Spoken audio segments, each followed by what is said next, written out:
যে ৭টি বিষয় আপনাকে স্মার্ট করবে। নাম্বার ১, কথা বলা কমিয়ে দিন। যতটুকু প্রয়োজন ঠিক ততটুকুই কথা বলার অভ্যাস করে নিন। নাম্বার ২, যারা শব্দ করে খাবার খান তাদেরকে কেউ পছন্দ করে না, তাই খাবার খান নিঃশব্দে, আস্তে আস্তে। নাম্বার ৩, ডিএনডি পোশাক পরা মানে স্মার্টনেস নয়, পোশাকটা আদৌ আপনার মানাচ্ছে কি না সেটাই আসল কথা। নাম্বার ৪, হেসে সুন্দর করে কথা বলা স্মার্টনেস, তাই বলে কথায় কথায় হো হো করে হাসবেন না, এটা অশোভনীয়, তাই পরিমিত হাসুন। নাম্বার ৫, যে কোনো পরিবেশে মানিয়ে চলাটা স্মার্টনেস।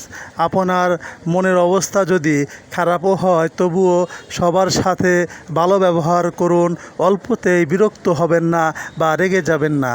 নাম্বার ৬, সব জায়গায় ন্যূনতম সৌজন্য মেনে চলুন, যেমন জোরে জোরে কথা বলবেন না, ধূপধাপ পা না ফেলে নিঃশব্দে হাঁটার চেষ্টা করুন। নাম্বার ৭, কারো সাহায্য নেওয়ার পর ধন্যবাদ জানাইতে ভুল করবেন না। এই ৭টি অভ্যাস মেনে চলুন, এই ৭টি অভ্যাস আপনাকে স্মার্টনেস করে তুলবে।